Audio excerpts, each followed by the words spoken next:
pada bab fenomena permukaan ini, ada 3 submateri yang akan saya bahas. Pertama adalah koloid, yang kedua koloid elektrolit, sabun, dan deterjen, dan yang ketiga yaitu emulsi dan busa.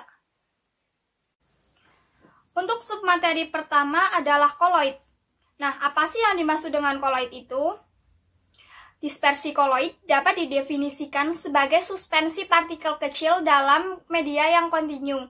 Karena kemampuannya untuk menghamburkan cahaya dan kurangnya tekanan osmotik, partikel-partikel ini diakui jauh lebih besar daripada molekul kecil sederhana seperti air, alkohol, atau benzena, dan garam sederhana seperti NaCl.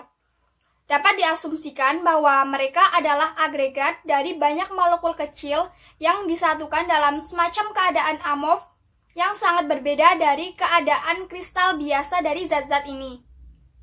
Nah, untuk batas ukurannya sendiri itu sulit ditentukan, tetapi jika partikel terdispersi berada di antara ukuran 1 mikrometer sampai 1 nanometer, kita dapat mengatakan bahwa sistem adalah dispersi koloid. Ada 2 pembagian klasik dalam sistem koloid.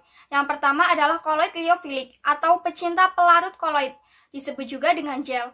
Koloid liofil selalu merupakan molekul polimer dari satu jenis atau lainnya, sehingga larutan terdiri dari dispersi molekul tunggal.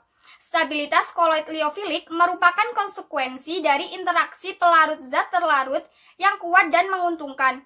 Sistem liofilik yang khas adalah protein, yang terutama itu pada gelatin atau pati dalam air, karet dalam benzena, dan selulosa nitrat atau selulosa asetat dalam aseton.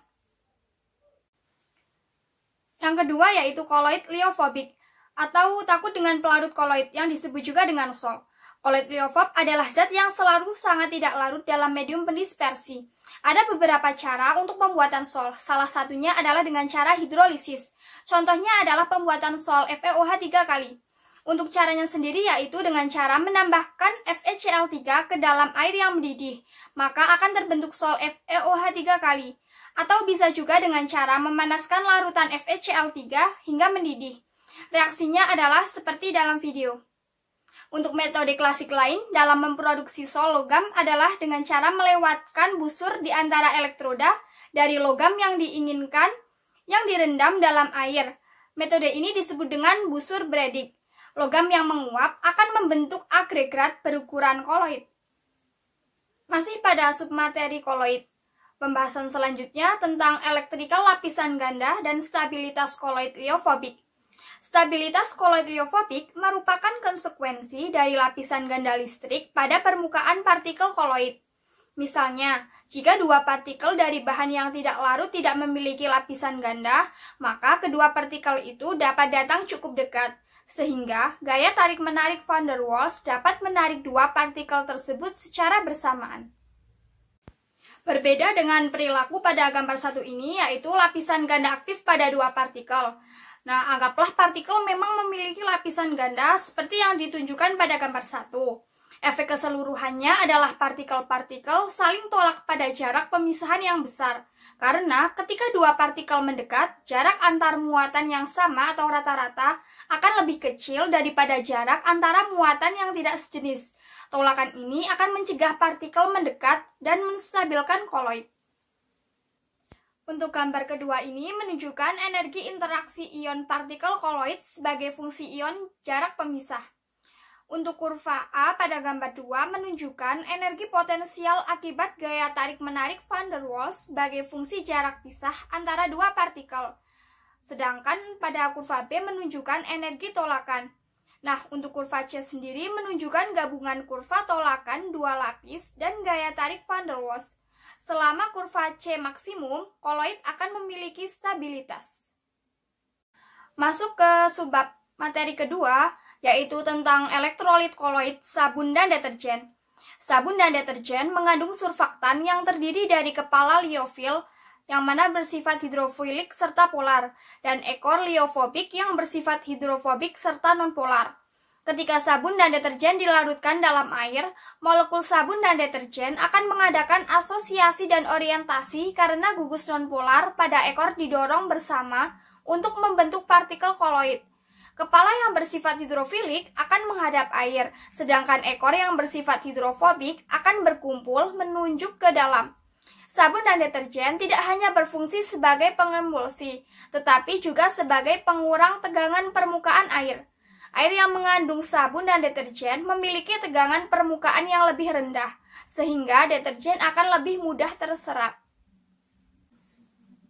Sampai pada submateri yang terakhir, yaitu emulsi dan busa. Yang pertama adalah emulsi. Air dan minyak dapat dikocok secara mekanis untuk menghasilkan suspensi tetesan minyak yang terbagi halus dalam air dan emulsi.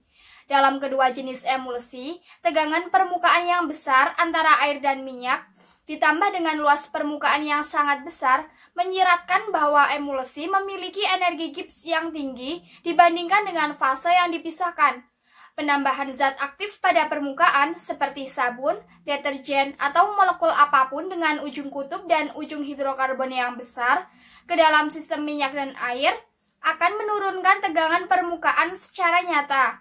Aditif semacam itu disebut zat pengemulsi. Tegangan permukaan diturunkan karena absorpsi zat aktif permukaan pada antarmuka dengan ujung kutub pada air dan ujung hidrokarbon pada minyak. Yang terakhir yaitu busa. Busa terdiri dari sejumlah besar gelembung gas kecil dalam fase cair secara terus-menerus. Energi permukaan yang tinggi dan bahan pembusa ditambahkan untuk menurunkan tegangan permukaan antara cairan dan gas.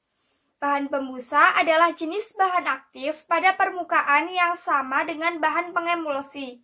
Karena gelembung dalam busa rapuh, aditif lain diperlukan untuk memberikan elastisitas busa guna menstabilkan busa terhadap kejutan mekanis yang mungkin ada. Nah, yang berfungsi sebagai penstabil busa itu salah satu contohnya adalah alkohol rantai panjang. Sekian pemaparan materi yang dapat saya sampaikan. Apabila ada kesalahan dan kekeliruan, mohon dimaafkan. Saya tutup. Wassalamualaikum warahmatullahi wabarakatuh.